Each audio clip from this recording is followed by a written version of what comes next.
নমস্কার বন্ধুরা, মায়াবী ছায়াতে তোমাদের সবাইকে আরও একবার স্বাগত। আশা করি তোমরা সবাই ভালো আছো, কিন্তু আজকের এই গল্পটা শোনার পর তোমাদের রাতের ঘুম যে উড়তে চলেছে সেটা আমি নিশ্চিত করে বলতে পারি। আজ আমি তোমাদের নিয়ে যাব এক পরিত্যক্ত পুরনো লাইব্রেরির অন্ধকার কোণে, যেখানে বইয়ের পাতার ভাঁজে লুকিয়ে আছে এক অতৃপ্ত আত্মা। ধুলোমাখা র‍্যাক আর হলদে হয়ে যাওয়া বইয়ের মাঝে এমন কিছু একটা আছে যা আজও সেখানে ঘুরে বেড়ায়। তোমরা অনেকেই এই গল্পের অনুরোধ করেছিলে, তাই আজ নিয়ে এলাম হাড়হিম করা এক নতুন অভিজ্ঞতা, পুরনো লাইব্রেরির সেই অতৃপ্ত আত্মা। শুরু করার আগে বলবো, যারা এখনও আমাদের পরিবারে যোগ দাওনি তারা তাড়াতাড়ি সাবস্ক্রাইব করে নাও আর বেল আইকনটা টিপে দাও, যাতে কোনো ভয়ানক আপডেট মিস না হয়। তাহলে চলো শুরু করা যাক আজকের মূল গল্প। গল্পের শুরু সেই অভিশপ্ত লাইব্রেরি। শহরের এক প্রান্তে দাঁড়িয়ে আছে ব্রিটিশ আমলের এক বিশাল লাইব্রেরি। দিনের বেলাতেও সেখানকার পরিবেশটা কেন জানি খুব ভারী হয়ে থাকে। অনিরুদ্ধ ছিল ইতিহাসের ছাত্র, তার গবেষণার কাজে তাকে সেই লাইব্রেরিতে যেতে হয়েছিল। লাইব্রেরিয়ান দাদু তাকে বারবার সতর্ক করেছিলেন, বিকেল ৫টার পর যেন ভেতরে এক মুহূর্তও না থাকে, কিন্তু অনিরুদ্ধ এসব কুসংস্কারে বিশ্বাস করত না। সেদিন একটা দুর্লভ পাণ্ডুলিপি খুঁজতে খুঁজতে তার খেয়ালই ছিল না যে ঘড়িতে কখন ৬টা বেজে গেছে। হঠাৎ সে অনুভব করল লাইব্রেরির ভেতরটা অসম্ভব ঠান্ডা হয়ে গেছে। লাইব্রেরির দীর্ঘ করিডোরে কারো জুতো ঘষ্টানোর শব্দ পাওয়া যাচ্ছিল। অনিরুদ্ধ দেখল সেখানে কেউ নেই, অথচ শব্দটা তার ঠিক পেছনেই এসে থেমে গেল। হঠাৎ দেখা গেল ওপরের একটা র‍্যাক থেকে একটা মোটা ডায়েরি নিজে থেকেই মাটিতে পড়ে গেল।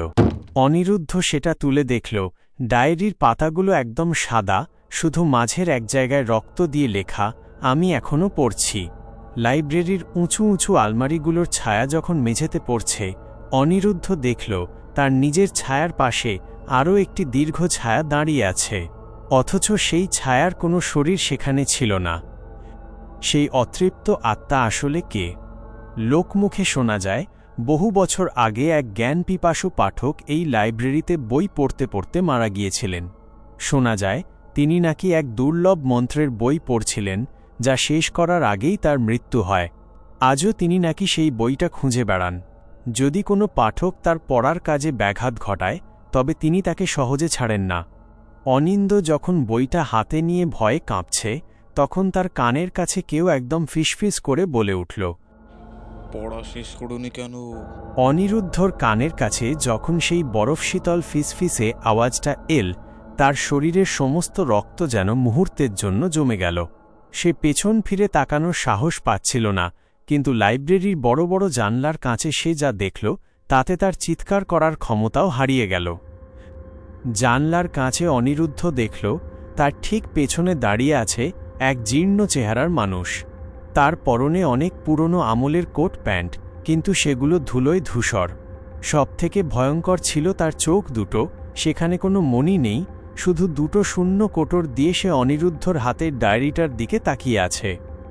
অনিরুদ্ধ অনুভব করল কেউ একজন তার কাঁধে খুব জোরে চাপ দিচ্ছে। মনে হচ্ছিল সেই ছায়াটি চায় সে যেন ওই ডায়েরিটা পড়া শুরু করে। হঠাৎ লাইব্রেরির সবকটা আলো একসঙ্গে নিভে গেল। শুধু অনিরুদ্ধর হাতের টর্চের আলোটা টিমটিম করে জ্বলছিল। সে দেখল চারপাশের আলমারি থেকে বইগুলো নিজে থেকেই বেরিয়ে আসছে আর মেঝেতে আছড়ে পড়ছে। অনিরুদ্ধ দেখল তার হাতের সাদা ডায়েরিটার পাতাগুলো নিজে থেকেই উল্টোতে শুরু করেছে, আর প্রতিটি পাতায় নতুন নতুন লেখা ফুটে উঠছে, যেন কেউ অদৃশ্য কলম দিয়ে অতি দ্রুত লিখে চলেছে। সেখানে লেখা ছিল, তোমার আয়ু দিয়ে আমার অসমাপ্ত জ্ঞান পূর্ণ করো। অনিরুদ্ধ বুঝতে পারল দেরি করলে সে আর কোনোদিন এই লাইব্রেরি থেকে বেরোতে পারবে না।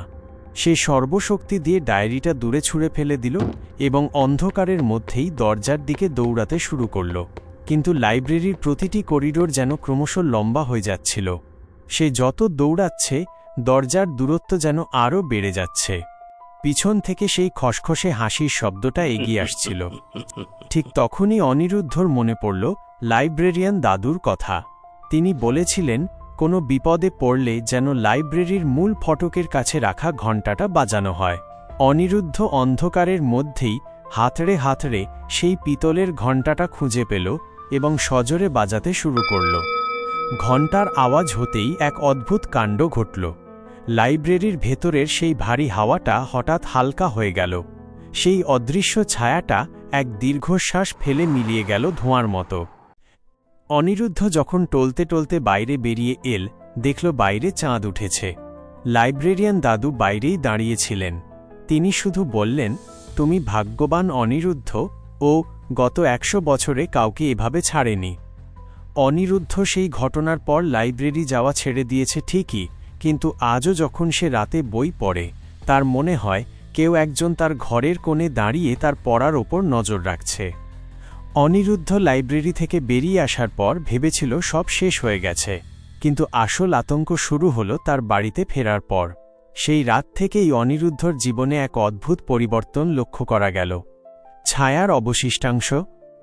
বাড়ি ফেরার পর অনিরুদ্ধ যখন ক্লান্ত হয়ে শুয়ে পড়ল, মাঝরাতে তার হঠাৎ মনে হলো তার ঘরের ভেতর কেউ পায়চারি করছে। সেই একই জুতো ঘষ্টানোর শব্দ। সে চোখ খুলে দেখল তার পড়ার টেবিলের ল্যাম্পটা নিজে থেকেই জ্বলে উঠেছে। অনিরুদ্ধ দেখল তার নিজের খাতা কলম নিয়ে কেউ যেন দ্রুত কিছু লিখছে। সে সাহস করে টেবিলের কাছে গিয়ে দেখল তার খাতার পাতায় হুবহু সেই লাইব্রেরির ডায়েরির লেখাগুলো ফুটে উঠছে।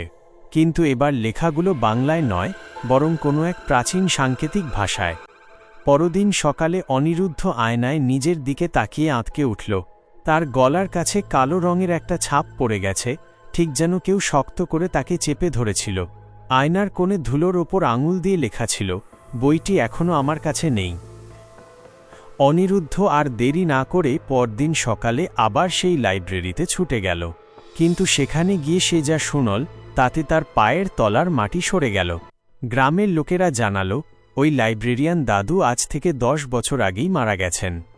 তাহলে কাল রাতে তাকে সতর্ক করল কে? বা তাকে ওই ঘণ্টা বাজাতে বলেছিল? অনিরুদ্ধ বুঝতে পারল সে এক গভীর মায়াজালের মধ্যে ফেঁসে গেছে। সে লাইব্রেরির সেই পুরনো রেজিস্টার খাতাটা খুঁজে বের করল। সেখানে 1920 সালের এক পাঠকের নাম পাওয়া গেল, অবিনাশ মুখোপাধ্যায়, যার মৃত্যুর কারণ হিসেবে লেখা ছিল, লাইব্রেরিতে বই পড়তে পড়তে হৃদরোগে আক্রান্ত। অবিনাশবাবুর ছবির দিকে তাকাতেই অনিরুদ্ধর চেনা চেনা লাগল। এ তো সেই লোকটা যাকে সে জানলার প্রতিচ্ছবিতে দেখেছিল। অনিরুদ্ধ শেষমেশ এক অভিজ্ঞ তান্ত্রিকের পরামর্শ নেয়।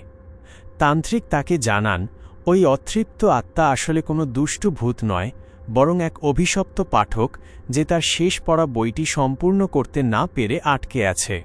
অনিরুদ্ধকে সেই পুরনো ডায়েরিটা আবার খুঁজে বের করতে হল, এবং তান্ত্রিকের নির্দেশ মতো সেটা শ্মশানে নিয়ে গিয়ে পবিত্র আগুনে বিসর্জন দিতে হল। ডায়েরিটা যখন পুড়ছিল, বাতাসের মধ্যে এক দীর্ঘ তৃপ্তির শ্বাস শোনা গিয়েছিল। মনে হল অবিনাশবাবু অবশেষে মুক্তি পেলেন।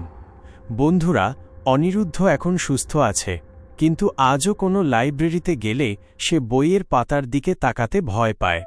তার মনে হয় যদি আবার কোনো সাদা পাতা থেকে রক্তিম অক্ষর ফুটে ওঠে।